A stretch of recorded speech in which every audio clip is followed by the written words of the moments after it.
Hello बच्चों, चलिए प्रश्न को देखते हैं। प्रश्न है जटिल CrNH3 होल 6 आवेश 3+ में केंद्रीय धातु आयन का संकरण D2sp3 है। बताइए यह एक अंतःकक्षीय जटिल है अथवा बाह्य कक्षीय जटिल। तो देखिए बच्चों, यहाँ पर बात करें प्रश्न की मुख्य अवधारणा की। मुख्य अवधारणा तो बच्चों ध्यान दें, हमारे पास में जो अमोनिया है, अमोनिया ये होता है एक प्रबल क्षेत्रीय लिगेंड।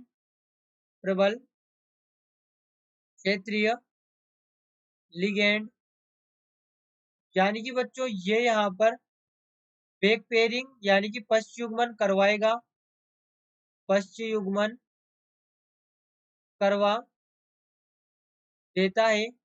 अब वो हम समझें किस प्रकार से, लेकिन अभी हमने यहाँ पर देखा कि जो अमोनिया है वो प्रबल क्षेत्रीय लिगेंड है और इसी कारण से ये यहाँ पर पश्च युग्मन करवा देता है, प्रबल क्षेत्रीय लिगेंड है।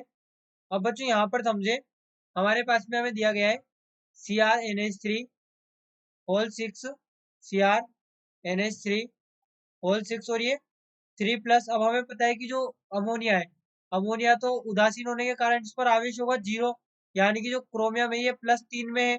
अब यदि हम क्रोमियम की नॉर्मली बात करें तो क्रोमियम का यहाँ पर जो इलेक्ट्रॉनिक विन्यास होता है, क्रोमियम का नंबर कितना होता है, परमाणु क्रमांक, मतलब ये यहाँ पर होता है 24, यानी कि हमारे पास में जो क्रोमियम है इसका इलेक्ट्रॉनिक विन्यास होगा Ar3d4 4s2। अब 4s2 में से क्या होता है कि जो 2 इलेक्ट्रॉन है इसमें से एक इलेक्ट्रॉन यहाँ आ जाता है, क्योंकि 3d5 होता है स्थाई, तो 3d5 स्थाई होने के कारण ये नॉर्मली यदि बात करें तो ये होता है 3d5 4s1। अब यहाँ पर क्रोमियम +3 में है तो क्रोमियम +3 इस प्रकार से होगा 3d, यहाँ पर ये Ar यानी कि आर्गन, आर्गन कितना होता है 18 होता है, तो ये आर्गन 18 है।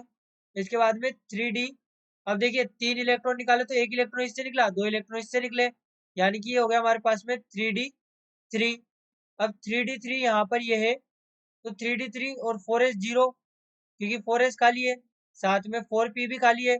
अब 3d3 की यदि बात करें तो d में हमें पता है कि 5 कक्षक होते हैं, डी में हमें पता है कि 5 कक्षक होते हैं, तो 1 2 3 4 और ये 5 कक्षक हो गए।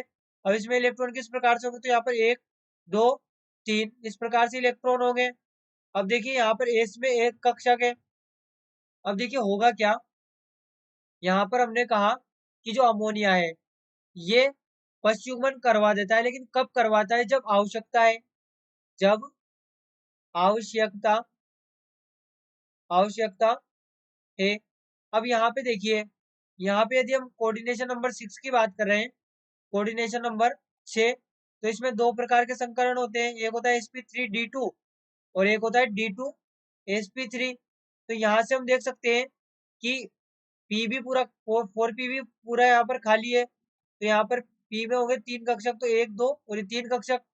अब ये d के तो 2 कक्षक खाली है, यहाँ पर ये 2 कक्षक तो d के ऑलरेडी खाली है, तो हमें यहाँ पर d कक्षक को खाली करवाने की आवश्यकता ही नहीं है, तो यहाँ पर ये पश्च युग्मन नहीं करवाएगा, यहाँ पर पश्च युग्मन नहीं होगा, नहीं होगा। और पश्च युग्मन नहीं होगा तो D2 तो यहाँ पर है और ये S कक्षक और ये P3 कक्षक, यानी कि ये हमारे पास में जो संकरण होगा वो D2sp3 है। अब देखिए यहाँ पर ये आंतरिक कक्षक भाग ले रहे हैं, D